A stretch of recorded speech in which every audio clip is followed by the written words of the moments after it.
Hello student, good morning. Class 6 Hindi first 16 chapter second lecture. बेटा इसमें झांसी की रानी के बारे में आपने फर्स्ट लेक्चर में सुना। अब चलिए आगे शुरू करते हैं चैप्टर। महाराष्ट्र कुल देवी उसकी भी आराध्य भवानी थी, बुंदेले हर बोलों के मुँह हमने सुनी कहानी थी। महाराष्ट्र में जो कुल देवी का मंदिर है, वो कुल देवी में जो भवानी है, जो माता है, वो लक्ष्मीबाई की आराध्य भवानी थी। बुंदेले हर बोलों के मुँह हमने सुनी कहानी थी। कहते बुंदेल वासियों के मुँह से हमने उनकी वीरता की कहानियाँ सुनी। जो खूब लड़ी मर्दानी, वो तो झांसी वाली रानी थी। वो झांसी की रानी जो है मर्दों की तरह लड़ते हुए खूब लड़ी और बहुत बहादुर थी। हुई वीरता की वैभव के साथ सगाई झांसी में। उनकी वीरता की चर्चे चारों ओर प्रसिद्ध थे और उनकी फिर धीरे धीरे जब वो उनकी सगाई झांसी में तय हो गई। ब्याह हुआ, रानी बनाई लक्ष्मीबाई झांसी में। उनका विवाह हो गया, झांसी के राजा के साथ उनका विवाह हो गया और वो झांसी की रानी बन गई। राजमहल में बजी बधाई, खुशियाँ छाई झांसी में। राजमहल में उनके विवाह के उपरांत विवाह में बधाइयाँ बजने लगी, खुशियों का माहौल हो गया और सुबह बुंदेलों की विरुड़ाध्वनि सी वो झांसी में आती हैं। सभी लोग प्रसन्न हो जाते हैं। उदित हुआ सौभाग्य मुदित महलों में उजियारी छाई। सभी लोग अपना सौभाग्य मानने लगे। ऐसी वीर महिला और वो महलों में आई वीरांगना के आते ही महलों में उजियारी छा गई। किंतु कालगत चुपके चुपके काली घटा घेर आई। लेकिन किसी को पता नहीं था कि कब कालगति में काली घटा उनके जीवन में छा गई। तीर चलाने वाले कर में उसे चूड़ियाँ कब भाई।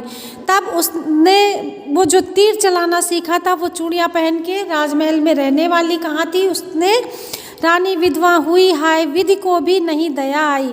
तीर चलाने वाले कर में, कहते वो उनका बहुत बड़ा दुर्भाग्य था कि रानी के पति राजा की मृत्यु हो गई। जो झांसी के राजा थे उनकी मृत्यु हो गई और रानी विधवा हो गई। विधि को भी दया नहीं आई।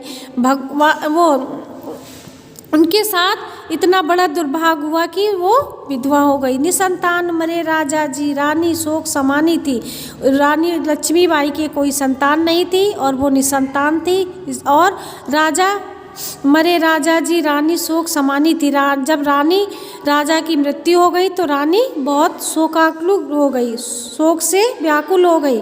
बुंदेले हर बोलों के मुँह हमने सुनी कहानी थी। खूब लड़ी मर्दानी, वो तो झांसी वाली रानी थी। ठीक है। बुझा दीप झांसी का, बुंदेले हर बोलों के मुँह हमने सुनी कहानी थी। वो झांसी की रानी बहुत बड़ी वीरांगना थी और खूब मर्दांगी से लड़ी। बुझा दीप झांसी का तब डलहौजी मन में हर्षाया। जब वो राजा जब राजा की मृत्यु हो गई, झांसी के राजा की मृत्यु हो गई, तो अंग्रेज शासक डलहौजी था।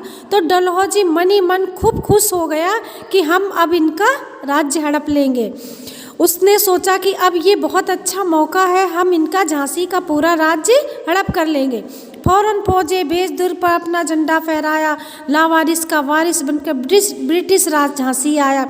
उसने सोचा अब इनके आगे पीछे कोई नहीं है, अब चलो हम इनके पूरे दुर्ग पर कब्जा कर ले। उसने दुर्ग पर झंडा लटका दिया और उसने कहा ये सारा, ये लावारिस है, उसके कोई संतान नहीं थी। उसने कहा ये सारा झांसी का राज्य ब्रिटिश राज्य में हो जाएगा।